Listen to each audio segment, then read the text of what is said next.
¿Alguna vez te has sentido así? ¿Atrapado en un ciclo de culpa que parece no tener fin? Intentas ser perfecto, oras, lees la Biblia, ayunas. Pero al final del día, siempre fallas. Siempre hay un pensamiento equivocado, una palabra impaciente, una acción egoísta, una omisión que te carcome. Y esa voz en tu cabeza, la que suena sospechosamente como la del acusador, te susurra a no eres lo suficientemente bueno. Nunca lo serás. Dios debe estar decepcionado de ti. Esta búsqueda de la perfección sin pecado es una de las cargas más pesadas que la religión ha puesto sobre los hombros de los creyentes. Pero, ¿y si te dijera que esa búsqueda es una trampa? ¿Y si te dijera que la propia Biblia, la fuente de nuestra fe, afirma que es imposible no pecar en esta vida? Quédate conmigo, porque lo que voy a revelarte hoy no es una excusa para pecar, sino una llave que te liberará de un peso que nunca debiste haber cargado. Vamos a arrancar de raíz la mentira del perfeccionismo, la idea de que un cristiano puede alcanzar un estado de impecabilidad en esta vida. No solo es falsa, es una herejía peligrosa que conduce a la desesperación o a la arrogancia. Y la Biblia es brutalmente honesta al respecto. Escucha esto. Romanos capítulo 3, versículo 23. Por cuanto todos pecaron y están destituidos de la gloria de Dios. La palabra clave aquí es todos. No dice algunos. No dice los que no se esfuerzan lo suficiente. Dice todos. En eso te incluye a ti, a mí, a tu pastor, al apóstol Pablo, a la Madre Teresa. Desde el más grande hasta el más pequeño, la condición humana está marcada por el pecado. Estar destituido significa quedarse corto. Imagina que intentas saltar a la luna. Puedes ser un atleta olímpico, pero te quedarás corto. La gloria de Dios es la luna. Nuestra mejor justicia es como trapo de inmundicia, dice Isaías. Pero se pone aún más directo. Primera de Juan, capítulo 1, versículo 8. Ansí, decimos que no tenemos pecado. Nos engañamos a nosotros mismos. Y la verdad no está en nosotros. Esto es una bomba atómica. Para el religioso, Juan, el apóstol del amor, está diciendo que si te atreves a afirmar que has llegado a un punto de no tener pecado, eres un mentiroso. La verdad ni siquiera habita en ti. Es una declaración radical, chocante, pero increíblemente liberadora. Te quita la presión de ser algo que no puede ser. Pero, ¿por qué? ¿Por qué Dios nos diseñó de una manera en que la falla es inevitable? ¿Es un juego cruel? No, es una estrategia divina. Y la razón te va a sorprender. Si crees que esta lucha es solo tuya, que eres un cristiano defectuoso, déjame presentarte al mejor de nosotros. El apóstol Pablo, el hombre que escribió 2/3 del Nuevo Testamento, que plantó iglesias por todo el mundo, que vio el tercer cielo. En Romanos capítulo 7, él abre su corazón y describe esta guerra civil interna de una manera tan visceral que es imposible no identificarse. Él grita en frustración porque lo que hago no lo entiendo, pues no hago lo que quiero, sino lo que aborrezco. Eso hago, y yo sé que en mí, esto es, en mi carne, no mora el bien, porque el querer el bien está en mí, pero no el hacerlo, porque no hago el bien que quiero, sino el mal que no quiero.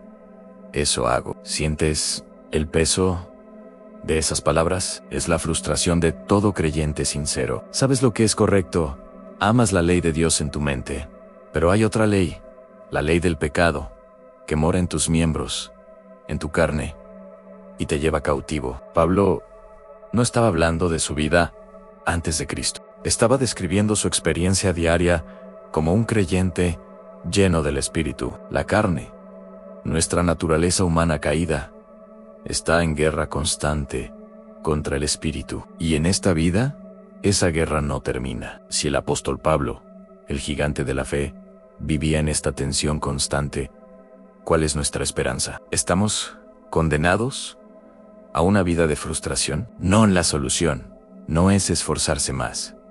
La solución es rendirse a algo mucho más poderoso. Y aquí llegamos al corazón del Evangelio, el punto central que la religión del esfuerzo propio siempre distorsiona. La realidad de nuestro pecado continuo no tiene el propósito de condenarnos, tiene el propósito de hacernos correr desesperadamente hacia la gracia.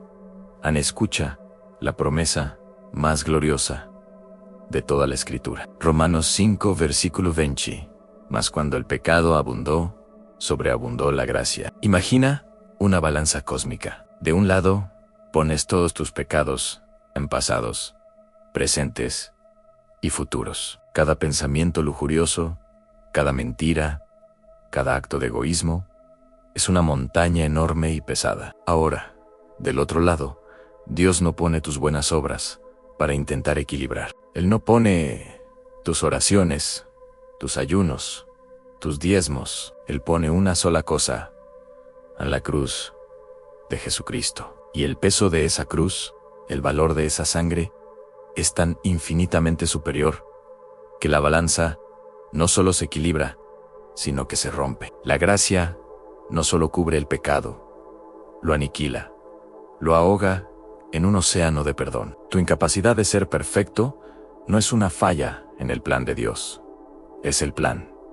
Tu debilidad es el escenario donde el poder de Cristo se perfecciona. Tu fracaso constante es el lienzo negro, sobre el cual el diamante de la gracia de Dios brilla con más intensidad. Dios permite la lucha para que nunca olvides que no eres tú quien gana la batalla, es Él en ti. Esto suena increíble, pero ¿cómo funciona en la vida real? ¿Qué hago en el momento en que peco y la culpa me aplasta? La respuesta está en el rol de Jesús, que muchos olvidan. Aquí es donde la goma se encuentra con el camino. Primera de Juan, capítulo 2, versículo 1.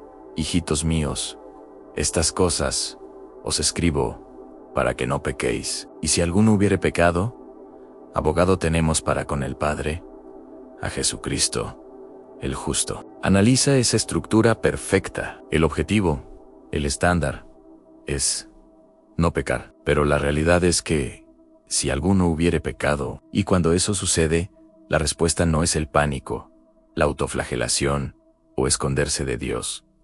La respuesta es recordar que tienes un abogado en Jesús. No es tu acusador. Él no está del lado de la fiscalía. El diablo es el fiscal, el acusador de los hermanos. Jesús es tu abogado defensor. Y Él nunca ha perdido un caso, porque Él mismo pagó la fianza con su propia vida. Entonces, ¿qué haces? Primera de Juan 1, versículo 9, nos da el paso práctico en sí. Confesamos nuestros pecados. Él es fiel y justo para perdonar nuestros pecados y limpiarnos de toda maldad. Confesar no es rogar, suplicar o hacer penitencia. La palabra griega es homologeo, que significa decir lo mismo o estar de acuerdo. Confesar es simplemente estar de acuerdo con Dios. Así, Padre, lo que hice estuvo mal. Fue pecado. Estoy de acuerdo contigo. En el instante en que haces eso, la promesa se activa. Él es fiel, es su naturaleza, y justo, porque la deuda ya fue pagada, para perdonarte y limpiarte. No es un proceso, es un hecho consumado. El perdón no es algo que ganas, es algo que recibes. Entonces, es imposible no pecar. Sí, absolutamente, en esta vida, siempre cargaremos con esta naturaleza caída. Pero esa no es una licencia para pecar, es una licencia para ser libre de la culpa paralizante, que te aleja de Dios en libre, de la arrogancia religiosa que te hace juzgar a los demás. Libre para amar a Dios, no porque seas perfecto, sino porque Él es infinitamente misericordioso. Tu viaje cristiano no se trata de alcanzar la impecabilidad, se trata de profundizar tu dependencia de la gracia. Se trata de odiar el pecado cada vez más, no porque temas el castigo, sino porque amas al Salvador cada vez más. Se trata de levantarte una vez más de las que caes, no por tu fuerza, sino por la suya ahora, para entender ¿Por qué esta lucha es tan inevitable? Debemos ir a Gálatas capítulo 5, versículo 17. Pablo lo explica con una claridad asombrosa, porque el deseo de la carne es contra el espíritu, y el del espíritu es contra la carne. Y estos se oponen entre sí, para que no hagáis lo que quisierais. Imagina dos perros de pelea dentro de una jaula. Nunca estarán en paz. Siempre estarán en conflicto. Esa es la imagen de la vida cristiana. La carne no es tu cuerpo físico, es la mentalidad, los patrones de pensamiento, los apetitos y los hábitos que se formaron en ti antes de conocer a Cristo. El Espíritu es el Espíritu Santo, que viene a morar en ti en el momento de la salvación. El Espíritu te impulsa hacia la santidad, el amor, el gozo. La carne te arrastra hacia el egoísmo, la ira, la envidia. Y esta guerra, dice Pablo, tiene un propósito específico, para que no hagáis lo que quisierais. En otras palabras, la lucha es la evidencia de que eres salvo. Una persona no regenerada no tiene esta guerra. Simplemente sigue los deseos de la carne. Si sientes la tensión, si sientes la lucha, es una buena señal. Significa que el Espíritu de Dios está vivo en ti y está luchando por ti y contigo. El perfeccionismo es, en esencia, una forma sutil de legalismo. Es el intento de alcanzar la justicia de Dios a través de nuestro propio esfuerzo. Los fariseos eran maestros en esto. Se volvieron arrogantes, críticos y ciegos a su propia necesidad de un Salvador. Cuando intentamos ser perfectos, corremos el mismo riesgo. Empezamos a confiar en nuestra propia disciplina. Y cuando fallamos, caemos en la desesperación. O peor, si tenemos éxito por un tiempo, nos volvemos orgullosos. La gracia, por otro lado, nos mantiene humildes. Nos recuerda constantemente que nuestra única esperanza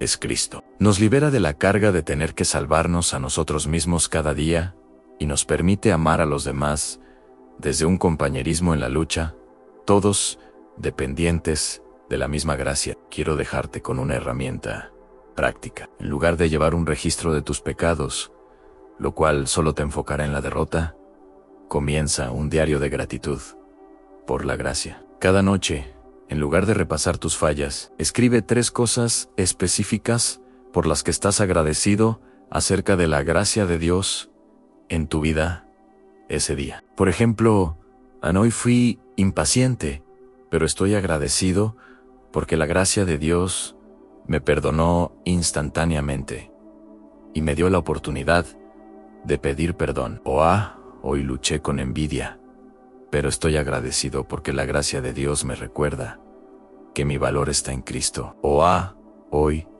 no tuve ganas de orar, pero estoy agradecido porque mi acceso a Dios no depende de mis sentimientos, sino de la sangre de Jesús. Este simple ejercicio cambiará tu enfoque del pecado a la solución, de tu fracaso a la fidelidad de Dios, de la culpa a la gratitud. Y una persona agradecida es una persona gozosa y libre. Esa es la vida que Cristo compró para ti. Así que hoy te invito a soltar el peso del perfeccionismo. Acepta tu imperfección y corre hacia la cruz. Confiesa rápidamente, recibe el perdón instantáneamente y camina en la libertad gloriosa de un hijo amado, no por tus méritos, sino por los de Cristo. Si este video te ha liberado de alguna carga hoy, compártelo con alguien que necesite desesperadamente escuchar esta verdad. Y declara tu libertad en los comentarios escribiendo: la gracia venció. Vamos a inundar el internet con esta buena noticia. Muchas gracias por vernos.